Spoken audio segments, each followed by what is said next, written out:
আজিৰ এই ভিডিঅ'টোত টোটেল 20টা কুৱেশ্যন আলোচনা কৰিম। এই 20টাৰ ভিতৰত আপোনালোকে কেইটা পাৰিলে সেইটো কমেণ্টত জনাব। আজিৰ প্ৰথম কুৱেশ্যনটো হ'ল মানৱ শৰীৰৰ আটাইতকৈ ডাঙৰ গ্ৰন্থি কোনটো? যে মানৱ শৰীৰৰ আটাইতকৈ ডাঙৰ গ্ৰন্থি কোনটো? অপশ্যনসমূহৰ ভিতৰত কাৰেক্ট অপশ্যনটো হ'ল অপশ্যন নম্বৰ বি, যকৃত। যে মানৱ শৰীৰৰ আটাইতকৈ ডাঙৰ গ্ৰন্থিটো হ'ল যকৃত। এতিয়া আজিৰ 2 নম্বৰ কুৱেশ্যনটো লৈ কুৱেশ্যনটোত সুধিছে মানুহৰ তেজত কি ধাতু পোৱা যায়? যে মানুহৰ তেজত কি ধাতু পোৱা যায়? অপশ্যনসমূহৰ ভিতৰত কাৰেক্ট অপশ্যনটো হ'ল অপশ্যন নম্বৰ চি, আইৰণ। যে মানুহৰ তেজত আইৰণ ধাতু পোৱা যায়। এতিয়া আজিৰ 3 নম্বৰ কুৱেশ্যনটো লৈ কুৱেশ্যনটোত সুধিছে ভাৰতৰ কোনখন চহৰক পূবৰ এথেন্স বুলি জনা যায়? ভাৰতৰ কোনটো চহৰক পূবৰ এথেন্স বুলি কোৱা হয়? অপশ্যনসমূহৰ ভিতৰত কাৰেক্ট অপশ্যনটো হ'ল অপশ্যন নম্বৰ এ, মাদুৰাই। যে ভাৰতৰ মাদুৰাই চহৰক পূবৰ এথেন্স বুলি কোৱা হয়। এতিয়া আজিৰ 4 নম্বৰ কুৱেশ্যনটো লৈ কুৱেশ্যনটোত সুধিছে সৰস্বতী সন্মান 2024 কোনে লাভ কৰিছে? যে 2024 চনৰ সৰস্বতী সন্মান কোনে লাভ কৰিছে? অপশ্যনসমূহৰ ভিতৰত কাৰেক্ট অপশ্যনটো হ'ল অপশ্যন নম্বৰ চি, প্ৰীতি সেক্সেনা। যে প্ৰীতি সেক্সেনাই সৰস্বতী সন্মান 2024 লাভ কৰিছে। এতিয়া আজিৰ 5 নম্বৰ কুৱেশ্যনটো লৈ কুৱেশ্যনটোত সুধিছে কোন প্ৰকাৰৰ কয়লাক মুগা কয়লা বুলি কোৱা হয়? যে তলত দিয়া কোন প্ৰকাৰৰ কয়লাক মুগা কয়লা বুলি কোৱা হয়?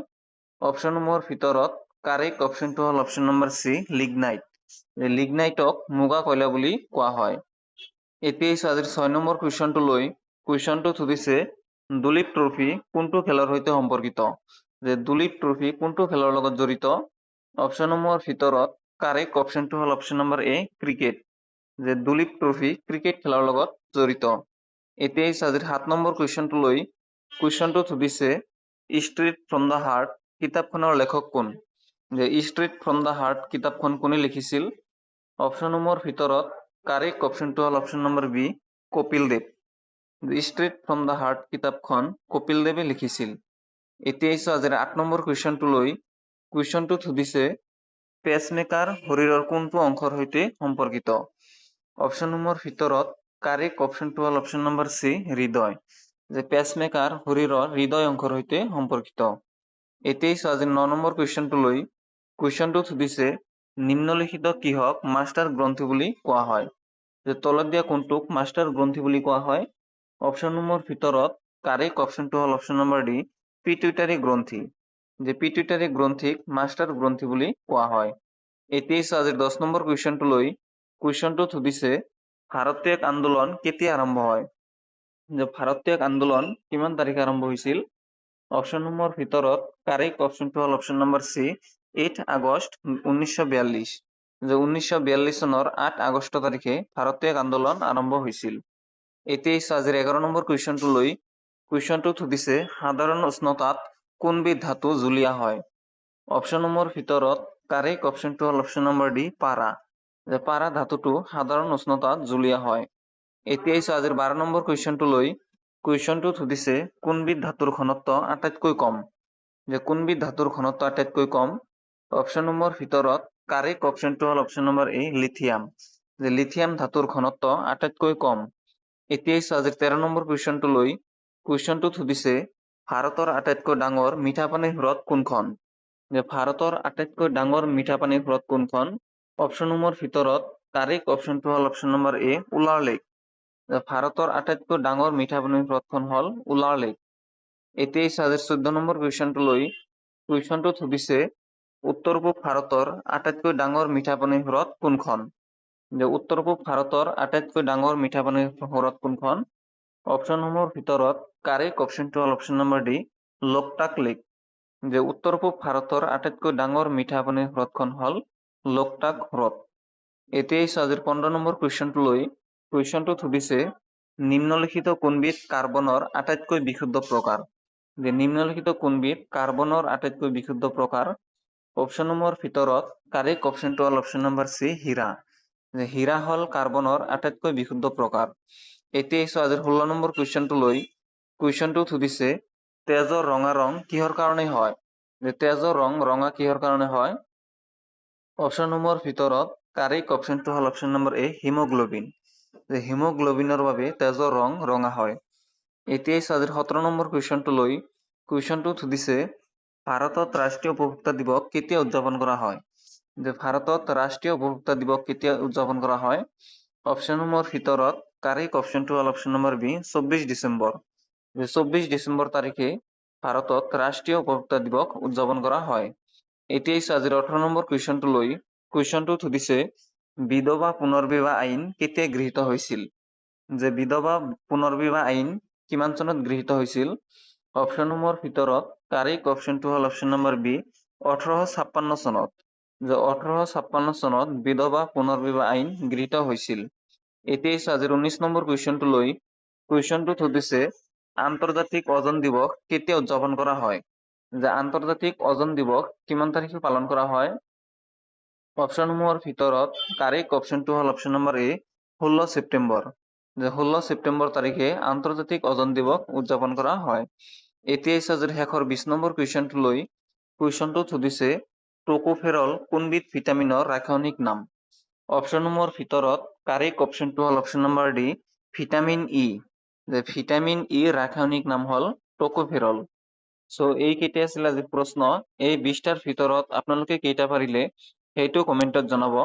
ভিডিঅ'টো ভাল পালে চেনেলটো ছাবস্ক্ৰাইব কৰিব আৰু ভিডিঅ'টো এটা লাইক কৰি দিব। ধন্যবাদ। মাদাগাস্কাৰ ডেছ মহাসাগৰত অৱস্থিত?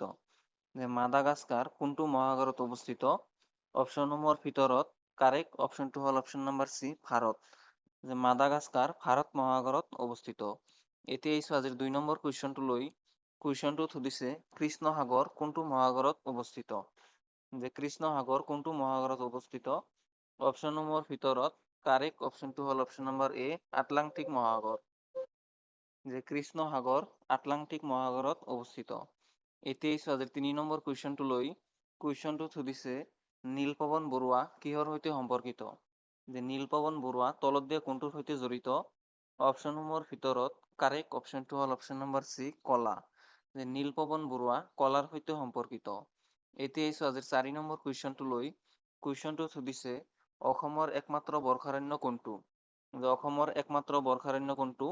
অপশ্যনসমূহৰ ভিতৰত কাৰেক্ট অপশ্যনটো হ'ল option number C Dihing Patkai. যে অসমৰ একমাত্ৰ বৰ্ষাৰণ্যটো হ'ল দিহিং পাটকাই। এতিয়া আজিৰ 5 নম্বৰ কুৱেশ্যনটো লৈ কুৱেশ্যনটোত সুধিছে কৰ্কট ক্ৰান্তিৰেখা ভাৰতৰ কোনখন ৰাজ্যৰ মাজেৰে পাৰ নহয়? যে কৰ্কট ক্ৰান্তিৰেখা ভাৰতৰ কোনখন ৰাজ্যৰ মাজেৰে পাৰ নহয়? অপশ্যনসমূহৰ ভিতৰত কাৰেক্ট অপশ্যনটো হ'ল অপশ্যন নম্বৰ ডি অসম। যে কৰ্কট ক্ৰান্তিৰেখা অসমৰ মাজেৰে পাৰ নহয়। এতিয়া আজিৰ 6 নম্বৰ কুৱেশ্যনটো লৈ কুৱেশ্যনটোত সুধিছে শোণিত কুঁৱৰী কোনে লিখিছিল? যে শোণিত কুঁৱৰী কোনে লিখিছিল? অপশ্যনসমূহৰ ভিতৰত কাৰেক্ট অপশ্যনটো হ'ল option number C Jyotiprasad Agarwala. যে শোণিত কুঁৱৰী জ্যোতিপ্ৰসাদ আগৰৱালাই লিখিছিল। এতিয়া আজিৰ 7 নম্বৰ কুৱেশ্যনটো লৈ কুৱেশ্যনটোত সুধিছে কুল্লু উপত্যকা ক'ত অৱস্থিত? যে কুল্লু উপত্যকাটো ক'ত অৱস্থিত? অপশ্যনসমূহৰ ভিতৰত কাৰেক্ট অপশ্যনটো হ'ল option number B Himachal Pradesh. যে কুল্লু উপত্যকা হিমাচল প্ৰদেশত অৱস্থিত। এতিয়া আজিৰ 8 নম্বৰ কুৱেশ্যনটো লৈ কুৱেশ্যনটোত সুধিছে সুয়েজ খাল মুখ্যতঃ ক'ত অৱস্থিত? যে সুয়েজ খাল ক'ত অৱস্থিত? অপশ্যনসমূহৰ ভিতৰত কাৰেক্ট অপশ্যনটো হ'ল অপশ্যন নম্বৰ এ ইজিপ্ত। যে সুয়েজ খাল ইজিপ্তত অৱস্থিত। এতিয়া আজিৰ 9 নম্বৰ কুৱেশ্যনটো লৈ কুৱেশ্যনটোত সুধিছে ইণ্ডিয়া গেট ক'ত অৱস্থিত? যে ইণ্ডিয়া গেটটো ক'ত অৱস্থিত? অপশ্যনসমূহৰ ভিতৰত কাৰেক্ট অপশ্যনটো হ'ল অপশ্যন নম্বৰ চি নতুন দিল্লী। যে ইণ্ডিয়া গেট নতুন দিল্লীত অৱস্থিত। এতিয়া আজিৰ 10 নম্বৰ কুৱেশ্যনটো লৈ কুৱেশ্যনটোত সুধিছে বুঢ়া চাপৰি বন্যপ্ৰাণী অভয়াৰণ্য ক'ত অৱস্থিত? যে বুঢ়া চাপৰি বন্যপ্ৰাণী অভয়াৰণ্য ক'ত অৱস্থিত? অপশ্যনসমূহৰ ভিতৰত কাৰেক্ট অপশ্যনটো হ'ল অপশ্যন নম্বৰ বি শোণিতপুৰ। যে বুঢ়া চাপৰি বন্যপ্ৰাণী অভয়াৰণ্য শোণিতপুৰ জিলাত অৱস্থিত। এতিয়া আজিৰ 11 নম্বৰ কুৱেশ্যনটো লৈ কুৱেশ্যনটোত সুধিছে বিৰজু মহাৰাজ কোনটো শাস্ত্ৰীয় নৃত্যৰ সৈতে জড়িত?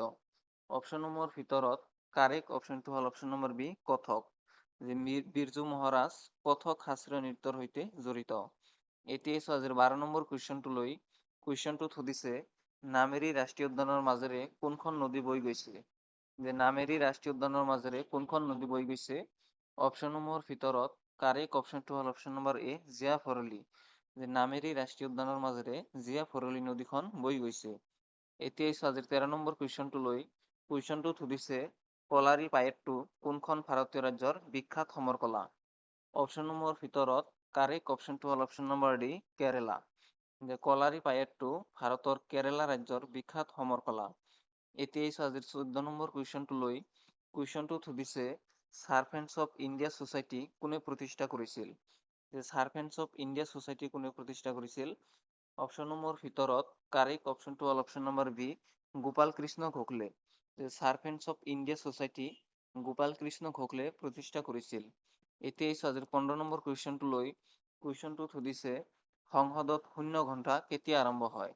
যে সংসদত 0 ঘণ্টা কেতিয়া আৰম্ভ হয়? অপশ্যনসমূহৰ ভিতৰত কাৰেক্ট অপশ্যনটো হ'ল অপশ্যন নম্বৰ বি দুপৰীয়া 12 বজাত। যে সংসদত 0 ঘণ্টাটো দুপৰীয়া 12 বজাত আৰম্ভ হয়।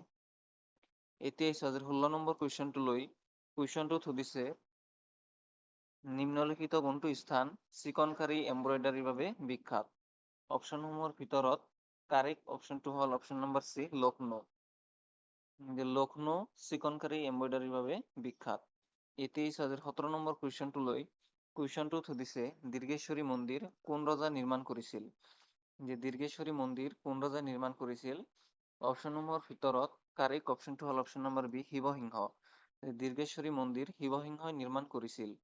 এতিয়া আজিৰ 18 নম্বৰ কুৱেশ্যনটো লৈ কুৱেশ্যনটোত সুধিছে নন্দাদেৱী শৃংগ কোনখন ৰাজ্যত অৱস্থিত? যে নন্দাদেৱী শৃংগ কোনখন ৰাজ্যত অৱস্থিত? অপশ্যনসমূহৰ ভিতৰত কাৰেক্ট অপশ্যনটো হ'ল অপশ্যন নম্বৰ ডি উত্তৰাখণ্ড। যে নন্দাদেৱী শৃংগ উত্তৰাখণ্ডত অৱস্থিত। এতিয়া আজিৰ 19 নম্বৰ কুৱেশ্যনটো লৈ কুৱেশ্যনটোত সুধিছে পাৰাদ্বীপ বন্দৰ ক'ত অৱস্থিত? যে পাৰাদ্বীপ বন্দৰ ক'ত অৱস্থিত? অপশ্যনসমূহৰ ভিতৰত কাৰেক্ট অপশ্যনটো হ'ল অপশ্যন নম্বৰ বি উৰিষ্যা। যে পাৰাদ্বীপ বন্দৰ উৰিষ্যাত অৱস্থিত। এতিয়া আজিৰ শেষৰ 20 নম্বৰ কুৱেশ্যনটো লৈ কুৱেশ্যনটোত সুধিছে জণ্ডিছ ৰোগত আক্ৰান্ত ৰোগীৰ চকুৰ ৰং কি হয়?